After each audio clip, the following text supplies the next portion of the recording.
Segue o trabalho de mecânica dos fluidos sobre bombas hidráulicas, apresentados ao professor Daniel na Universidade de Vila Velha. Cavitação.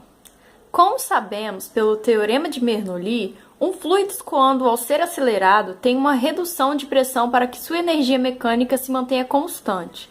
Devido a isso, considerando que você tenha um fluido em estado líquido escoando a uma temperatura T0 e pressão P0, em certos pontos, devido à aceleração do fluido, a pressão pode cair a um valor menor do que a pressão mínima em que ocorre a vaporização do fluido, para essa temperatura T0. Com isso, vai ocorrer a vaporização local do fluido, formando bolhas de vapor, cujo fenômeno dá-se o nome de cavitação, que é a formação de cavidades dentro de uma massa de líquido. Deve ser evitado, pois essas bolhas podem ser carregadas até uma região de maior pressão, onde ocorrerá a implosão dessas bolhas, que caso ocorra próximo a uma superfície sólida, as ondas de choque podem gerar trincas microscópicas no material, originando uma cavidade de erosão localizada. Tal fenômeno tende a aumentar com o tempo, causando a ruína dos rotores. É muito comum em bombas de água, de óleo, válvulas, turbinas hidráulicas, etc. Tal fenômeno pode ser identificado por vibração ou ruídos. Para não cavitar, nós sabemos que o NPSH disponível precisa ser igual ao NPSH requerido mais 0,6 metros de líquido. Tá, mas o que acontece se cavitar? Se cavitar, a gente já viu que pode ter vários problemas. Quando já está nesse estado de cavitação, você trocar os encanamentos não é uma boa ideia, nem um pouco viável. Então, o que você pode fazer, a primeira coisa que você deve fazer é verificar o cumprimento dessa regra, porque o NPSH disponível precisa ser igual ao NPSH requerido mais 0,6 metros. E dessa forma, você pode aumentar o nível de líquido do recipiente para você conseguir aumentar o NPSH disponível para que essa fórmula esteja correta. Olá, meu nome é Edson e eu vou falar sobre o NPSH. O nome em inglês é Net Positive Suction Rate, ou em português, altura de expiração positiva líquida. É a diferença entre a pressão de entrada e a pressão mais baixa dentro da bomba. O NPSH requerido é fornecido na ficha de dados de cada bomba e indica a pressão mínima de entrada necessária para uma determinada bomba, para evitar cavitação. NPSH disponível, pressão absoluta exercida pelo sistema na entrada da bomba, é influenciado por 4 variáveis resultantes do sistema, no qual a bomba irá operar, e devem ser calculadas. Toda bomba que trabalha livremente de cavitação respeita a regra que o NPSH disponível deve ser maior do que o NPSH requerido. Essa aqui é a fórmula,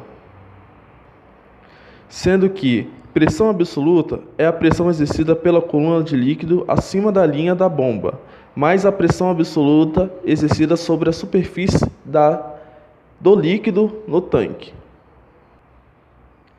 O H é a altura entre a bomba e a coluna de água, no caso o H maiúsculo. Já o PV é a pressão de vapor de líquido na temperatura do bombeamento.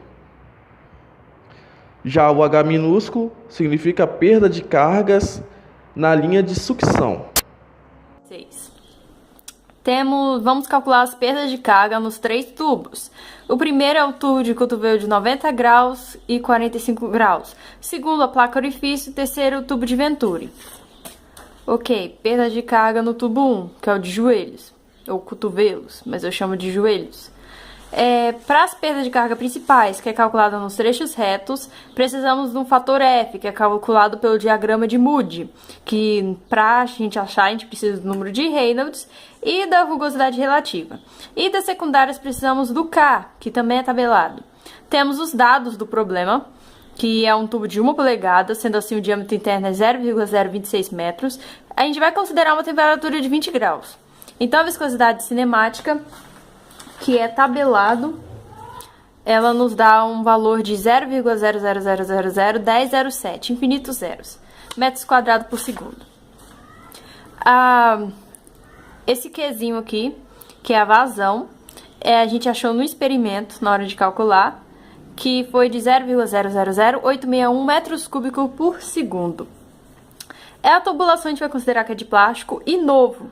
Então, nós temos uma rugosidade relativa de 0,00001 ou menos. Ok, temos todos os dados. E o L, que a gente mediu lá na hora, que deu 1,02 metros. Primeiro, as perdas de carga principais, que é nos trechos retos. Temos a velocidade, na verdade não temos a velocidade, mas a gente tem a viscosidade cinemática e o diâmetro. Então vamos calcular a velocidade. A velocidade, como é que é calculado? A vazão é igual a velocidade vezes a área. A área é um tubo, então a gente já sabe. A vazão ele já nos deu no problema, então só substituir e conseguir a velocidade. Grátis. Nisso a gente descobre que a velocidade é 1,62 metros por segundo. Agora a gente só substituindo na fórmula do número de Reynolds, que é velocidade vezes diâmetro dividido pela viscosidade cinemática.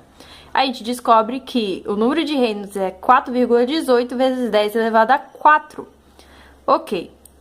Rugosidade relativa. A gente já tem a rugosidade absoluta, então a gente divide pelo diâmetro, que é a fórmula. A gente descobre uma rugosidade relativa de 0,003846.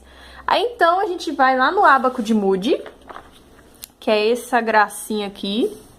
Aqui a gente tem o valor da rugosidade relativa e aqui a gente tem o número de Reynolds. Então a gente vai lá olhando no gráfico normalmente e a gente acha aqui que a gente encontra o F. A gente vai achar um F de 0,02. Então a gente substitui nas fórmulas que a gente já tem. O F 0,02, o L é 1,02, diâmetro 0,026, velocidade 1,62 ao quadrado, dividido por 2,9,2 vezes 9,81. Teremos uma perda de carga principal de 0,104 metros. Ok. Perdas secundárias agora. Lembra que eu disse que a gente precisava de um fator de K, que é tabelado? Pois é.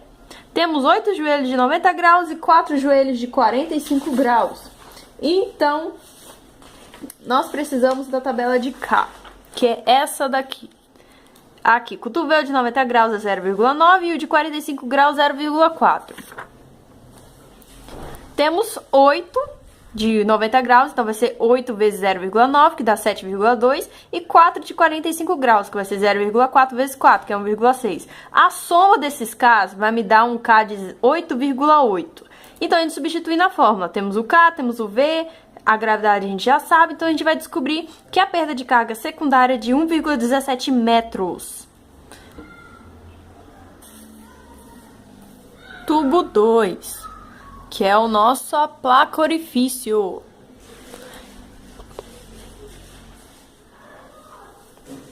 Que é a nossa placa orifício. Os dados do exercício são os mesmos. A única coisa que vai ser diferente é o L e o valor de K, claro, porque agora é a placa orifício. O número de Reynolds é o mesmo. A rugosidade relativa é a mesma. Então, consequentemente, o F vai ser o mesmo. Então, as perdas de carga principal vai ser só substituir na fórmula, que a única coisa que diferença vai ser o L, que vai nos dar uma perda de carga principal de 0,13 metros, que aqui não tá, mas é metros. E as perdas secundárias, o K vai ser outro.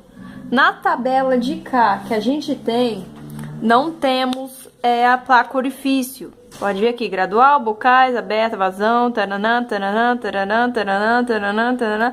Não tem. Não tem lugar nenhum. Então, a gente vai usar a forma de Brassey. Vamos considerar que o diâmetro que a gente adotou vai ser o menor diâmetro, o diâmetro mais econômico da tubulação. E achamos um K de 0,88. Então, vamos substituir esse 0,88 na fórmula. A velocidade é a mesma, então vai nos dar uma perda de carga secundária de 0,11 metros. Sendo assim, a perda de carga total no tubo 2 vai ser de 0,24 metros, que é a soma da secundária e da principal. Após isso,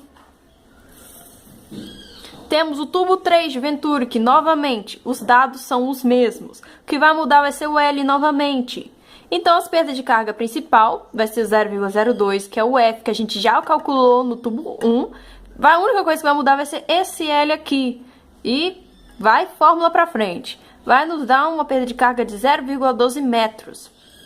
Perda de carga secundária. Nós temos um medidor de Venturi.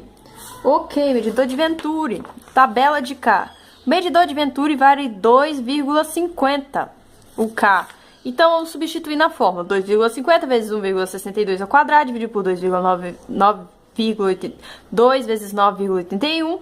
Vai nos dar uma perda de carga secundária de 0,33 metros. Ou seja, a perda de carga total é a somatória dessas duas, que vai nos dar 0,45 metros. Manométrica. Não temos bomba no meio da parte onde a gente está calculando. A bomba fica lá embaixo, então a gente não considerou a bomba. A altura também não vai ter altura, é tão pequena que não vai fazer diferença, vai ser zero. A pressão nos dois lados são a mesma. A gente calculou a pressão, né, nos tubos. A gente conseguiu uma pressão da primeira a pressão manométrica, da primeira de 105, da segunda de 15,5 e da terceira de 187,5. Porém, como eu disse, não faz sentido calcular a altura manométrica, porque não tem bomba no meio do percurso. Para que tenhamos a velocidade, nós podemos encontrá-la a partir da vazão que nós já temos.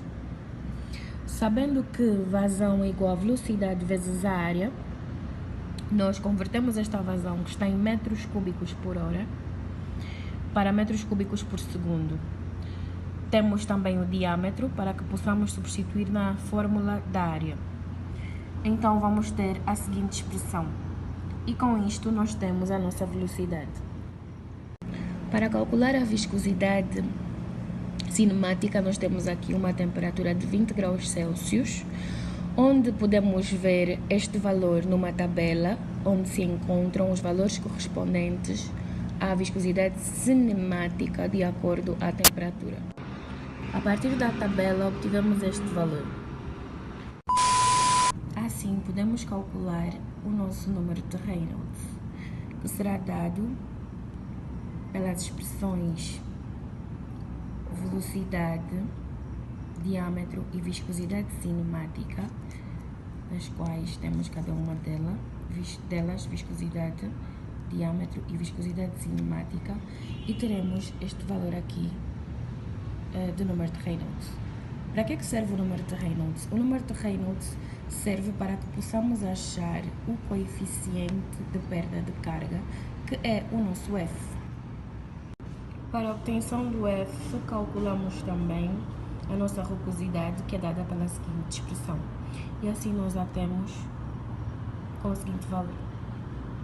Com o cálculo destas duas expressões, nós vamos até o diagrama de Moody e, a partir destes dois pontos, nós achamos o nosso F.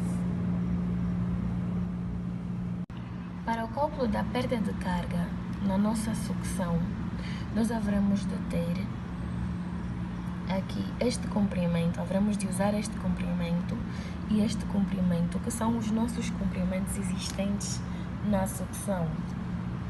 Lembrando que os comprimentos usados para as perdas de carga distribuídas são os comprimentos correspondentes às tubulações.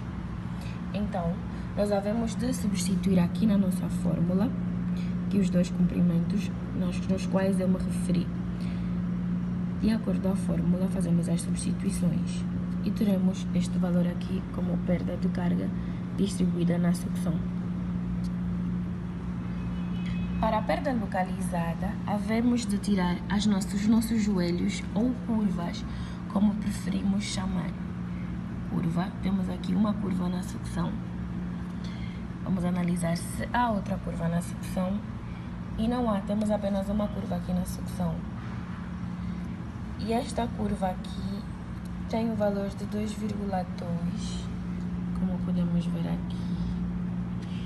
E aqui nós substituímos a nossa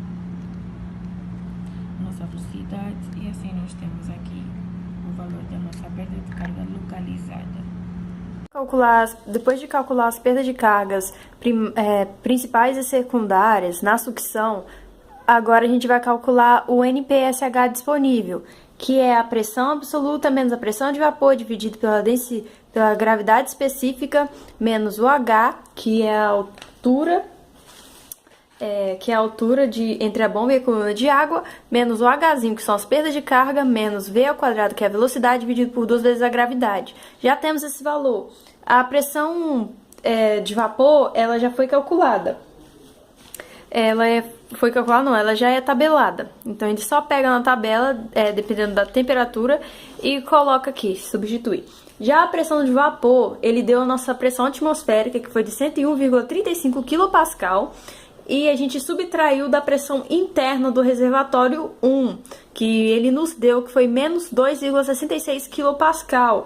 E essa diferença, que a pressão absoluta é a soma dos dois, mas como um é negativo, então ficou menos, um menos o outro. Porém, a gente precisa desse valor em metros de coluna de água. Então, convertendo, a gente achou esse valor igual a 10,0628, menos a pressão de vapor, que é 0,25, menos o H. Porém, o H ele vai ser negativo, porque a bomba ela está afogada, ela está abaixo do nível de água. E o H, perda de carga, foi o que a gente calculou, total, 1,026. A velocidade a gente já tem, é 1,26 menos 0,85, no caso são as perdas de carga, total. E menos a velocidade, que é 2,76 ao quadrado, dividido por 2 vezes a gravidade. A gente não precisa dividir pela gravidade específica, porque esses valores já estão considerando a gravidade específica. Então, o total do NPSH disponível dá 12,5 metros.